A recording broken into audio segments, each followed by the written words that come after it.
Step into the world of power, loyalty, and luck. I'm gonna make him an offer he can't refuse. With family, cannolis, and spins mean everything. Now, you wanna get mixed up in the family business. Introducing The Godfather at ChumbaCasino.com. Test your luck in the shadowy world of The Godfather slot. Someday, I will call upon you to do a service for me. Play The Godfather now at ChumbaCasino.com. Welcome to the family. No purchase necessary. VGW Group. Void where prohibited by law. 21 plus. Terms and conditions apply.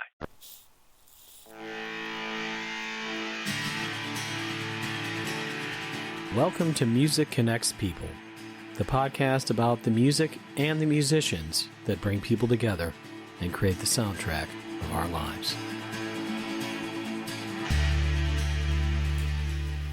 Hello, everyone. This is your host, Thom Jennings, with Music Connects People. And today we have an episode with Michael Glabicki of Rusted Root. He was coming in town for a festival in Youngstown, New York. So I was hooked up with Michael for an interview to preview that festival. He was also performing with Sawyer Fredericks, who was the winner of The Voice.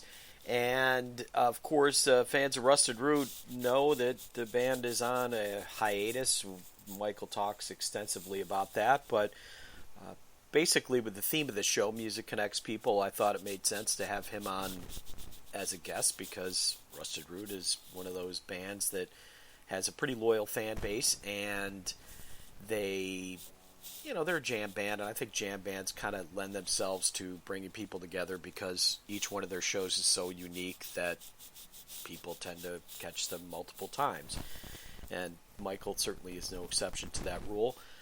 Very candid interview, and I don't know, there are times that I didn't know what to make of it. I probably talk a little bit too much when I'm talking to Michael. He's not a guy that tends to be real chatty and certainly not a self-promoter. Seems very humble and definitely gives you some interesting perspectives on performing live and some things to think about. So anyhow, without any more waiting, I will put this interview on and we'll see what you think. Michael Glabicki of Rusted Root.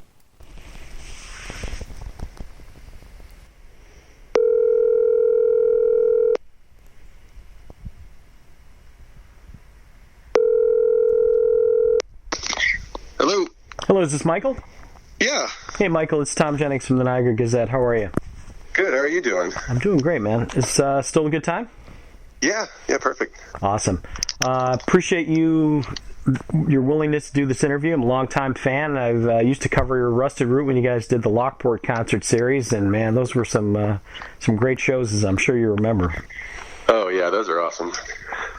I guess we could start with the question that you're probably being asked the most right now is that, you're going out with Uprooted, and I know you've done solo shows before. In fact, I remember seeing you do a solo show, I want to say 7 or 8 years ago in Buffalo. I think it was at Nietzsche's. But what's the status with Rusted Root, and what kind of precipitated you starting on this project as opposed to just kind of staying in the old mothership, so to speak?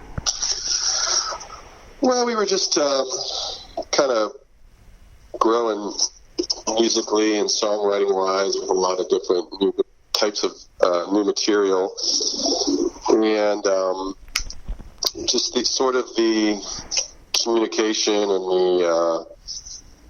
the actual results weren't reaching where they needed to be. Plus, with the older material, I was trying to re-envision some of them live, and just kind of, the band was moving in a particular pocket and certain grooves on certain songs, and it just wasn't happening, So it was like 8 years of trying to, make this thing happen, and finally it was just like, okay, well, this isn't going to happen. So right now it's on a hiatus, and people are trying some, working some different projects, and we'll see if it ever gets back together. I mean, you guys split for a little while before, if I remember correctly, and came back together. What was the impetus for you guys getting back together after taking time off the last time?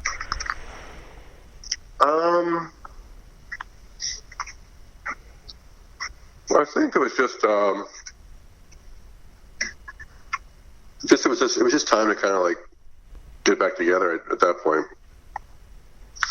I think just taking time off that time was just that we were kind of getting burnt out. So that's why we took the time off in the first place. And then it was just, just had some new material and just really wanted to get back together and record an album. So, I mean, is it a difficult thing in the sense that, Rusted Root obviously has more name recognition than Michael Glabicki or, Patrick Norman or Liz Berlin or any of those other projects that everybody's working on? Or, I mean, does that even factor into it at all? Well, yeah, there's a legacy there with the Rusted Root name. And I like to keep it going and have it grow and evolve. You just don't want to like be just kind of like a dumb sort of retro nostalgic band. You want to be relevant, and you want to take the music somewhere different, but also as good or better than the old stuff. And that's what would need to happen for it to move forward. So in your current project, I mean, in addition to new material, you're doing just that. I mean, you're sort of re-envisioning or repurposing some of the older material.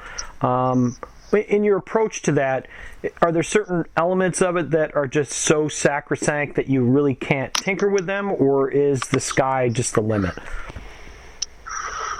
I mean, the songs are the songs, and you kind of find deeper and deeper meaning in them as it goes, and as you explore the music more. There's sort of a more spiritual aspect of the music that comes out. I think when Rusted Root started, we had the songs and we had the sounds, but there was also like an intentional purpose to make this sort of, kind of a tribal group sound, where everybody's kind of playing all at once, and as you go back and you kind of open up the material and the songs kind of come forward a little bit more, and there's just more of a freedom to do whatever you want for the song, if that makes sense. So the song really opens up, and I think there's a much more kind of spiritual reaction to the music now, if that makes sense. Yeah, it does. It's interesting. I was out taking my dogs for a walk today, and I was thinking about, you Rusted Root opened up for the Dead on one of Jerry's last performances, and they were, and I just was pulling up that recording because I listened to a lot of old Dead recordings, and just to listen how that band approached songs. I mean, no two versions of any song sounded quite the same, but they still managed to sort of, be the Dead. But even as different members came in and out, it really had a huge influence on the music.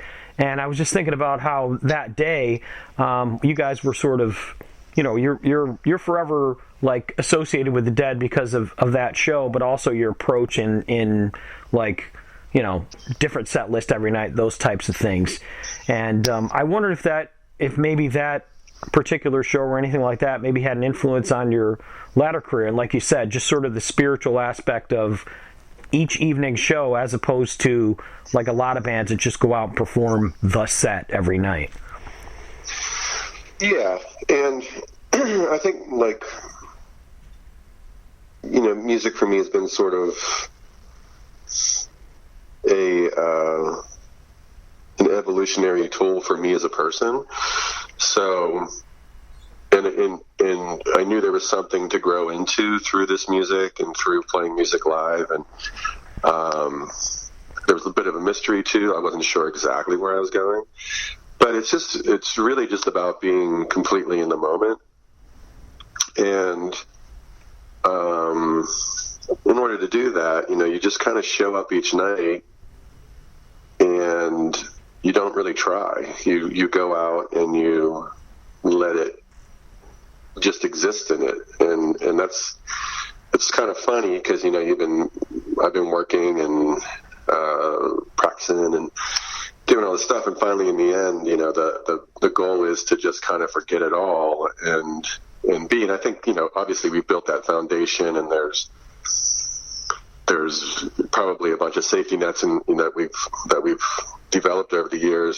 Something falls apart, you fall into something, but the goal was to get to this point where you don't really give a shit, you're just kind of up there, and obviously you want to connect with the audience and all that, but in order to do that, you have to really not try, really not care, and just be in the music. And then what that does is it allows myself and the band to be open enough to do whatever, but also it allows the energy of the crowd to freely just kind of seep in like water. You don't have to try to include the crowd or impress the crowd or anything like that. It just sort of becomes this one thing. And so there's kind of like, it's kind of like this point in time where I've reached this place where I'm actually doing exactly what I've always wanted to do. Well, that's very cool. I remember mention that show that I saw you as a solo artist at Nietzsche's, and there was a certain looseness there that was really nice. And I guess I never really thought about the term safety net when it comes to a band like Rusted Root, but that makes complete sense, because you guys do really, every show I've seen, you were always caught up in the moment.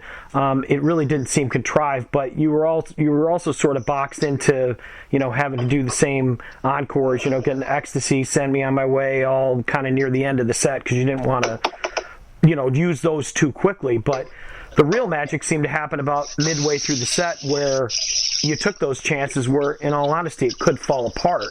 And I think a lot of artists are scared to do that now. They're scared that people are so used to music being so perfect that they don't want to take those chances.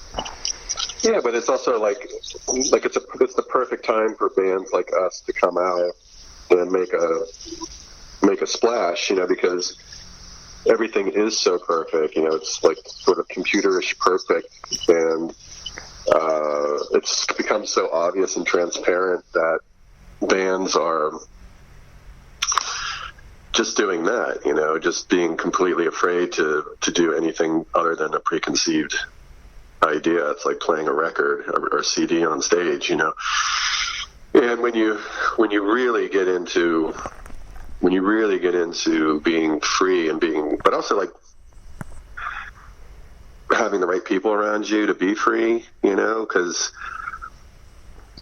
this band now is just amazing. Like Dirk playing guitar is completely like he's like my psychic. I can change into any part in the song I want at any moment, and he'll be like right there alongside me. And then Eric, the bass player, is just completely sick. He goes off each night and does something different. I sometimes I just want to stop and listen to him play, because he's like surprising me. And then we've just got these like great grooves with the new drummer, and everybody's just really synced up, and so I have this band around me now. But when you're really wide open, the crowd really feels it, and it almost kind of becomes a kind of like a ritualistic experience for them, because they are completely involved in it. When you're not up on stage projecting who you are, who you think you are, and you are just being in the music with the audience, it becomes more like a dance around a campfire kind of experience. It's completely encompassing. Yeah, it's amazing. One of my most treasured musical memories is you guys were playing North Tonawanda, and I was covering the show, so I was backstage, and my son is a drummer, and he's just a huge fan, and you pulled him up on stage for the encores. I remember Preach Freedom walks up to you, he's like, hey, can my buddy just jump up on stage? And there wasn't a moment's hesitation, and I think it speaks to that fact that, there was no there's certain bands that just wouldn't be able to do that because you didn't know who this kid was, but yet the music was so important and everything. You were just, pardon my language, but it was like, yeah, fuck it, go ahead, come on up, and it all worked out. But that was a huge chance to take, and I think musically it paid off because the crowd sort of fed into the fact that some kid just jumped up on stage. But those are the moments that you can't script them, you know what I mean? I mean, I'm probably not telling you anything you don't know, but that really does seem to be the appeal of Rusted Root and of your music as well. Mm-hmm. Yeah, I agree. It's like, yeah, I mean, what you just said was perfect. I can really add to it. And you know what? I'll wrap this up because I know you probably got stuff to do, and I just have to write a feature piece out of this anyway. But I've read about you talking about your current band and everything, and just the excitement that you have with them. Maybe if you could touch on two things, and at the same time, was part of the impetus of maybe the Rusted Root thing kind of falling apart because of the personalities things, and how important is it personality-wise, just the ability to get along as human beings and really love the music in addition to musicianship when it comes to a band? And I hope that question doesn't sound too disjointed, but I feel like that when a band connects musically, like you said, it's spiritual. There's a spiritual conversation you can have on stage, but I think I believe it's probably important that you're still able to have conversations off stage. Does that make sense? Yeah, it does.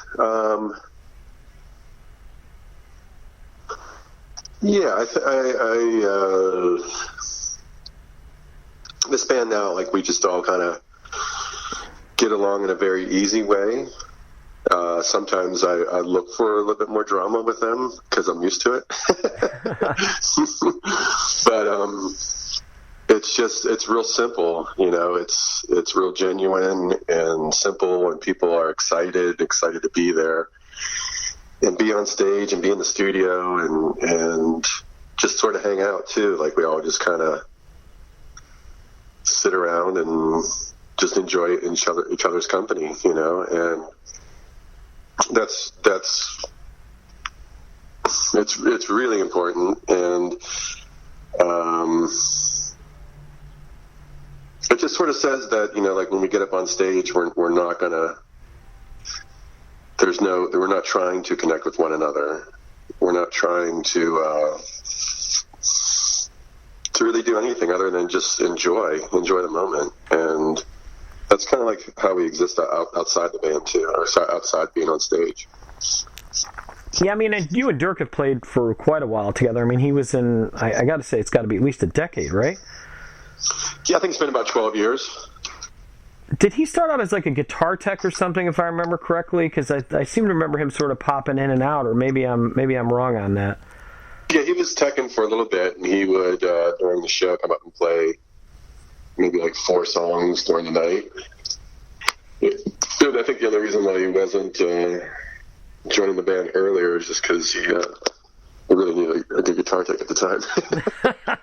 That's pretty funny. So we were really pushing him to be a tech and play as many songs as he possibly could during the night. Wow. Yeah, tough guitar techs are harder to find than great guitarists. I guess it's sort of a funny line.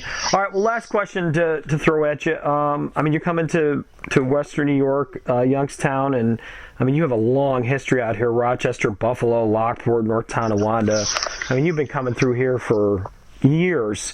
What is your relationship with the fans in the area, and how do they differ, say, from fans in Erie or Pittsburgh or some of the other places that you're playing on a regular basis? I mean, for us, it's kind of like where we grew up almost, because outside of Pittsburgh, that was sort of the first place that we really started getting big. Horizontal Boogie Bar, Joyce's Keg Room in Jamestown, Buffalo. We played a few different places in Buffalo, and and then later on the Lockport shows were really big for us. Rochester Jazz Fest, And then Lilac Festival has been huge for us. So, that's kind of like going back and playing your family reunion kind of vibe. And in that, everybody, a lot of people, a lot of the vibes around the town. And people just up there just kind of react to music in a very honest way. It's not, preconceived. There's not hype involved. They just show up, and you either got to put out or, it just ain't going to work. People they respond to music in a very honest, real way. So, like, when you are doing really good, you get a better response than anywhere else in the country, and because they do go completely into the music. So that's sort of why I love playing up there. Awesome. Yeah, we love having. It's funny, you run through all those festivals and everything. I've seen you at all of them. I guess I haven't realized how many times I've seen those shows, but man, all great stuff. Horizontal Boogie Bar, man, I grew up out that way, and good stuff. But all right, man, well, I really, really appreciate it. Unfortunately, I can't catch this show on Saturday because I've got another show to cover, but I'm sure I will be able to catch this project soon, because I know you come up in the area on a fairly regular basis. But I'm excited for you. It sounds like you're in a great space, and I'm sure you're going to have a great time when you come up here. Awesome, man. Thanks. I appreciate it. Okay, thanks, Michael. All right. Bye-bye. All right, well, that was Michael Glabicki, and, man, it was interesting. He's running off the names of all those shows that he played, and I sometimes forget how many times I've seen Rusted Root or Michael solo. But, yeah, I've seen him at most of those locations. Hope you enjoyed that interview. Again, my name's Thom Jennings. I'll try to get these out on a fairly regular basis. And if you want to email me, it's thom@Caronia, CARONIA, mediagroup.com. If you have any thoughts, want to share some memories, any of that kind of stuff, or even some suggestions for future shows. So until next time, this is Thom Jennings saying, have a good time, be nice to each other. One thing that we can agree on is that music does connect people, and yeah, this could be the worst ending of a show of any podcast you've ever heard, so I apologize for that. But anyhow, hope you enjoyed it. We'll catch you next time. Bye-bye.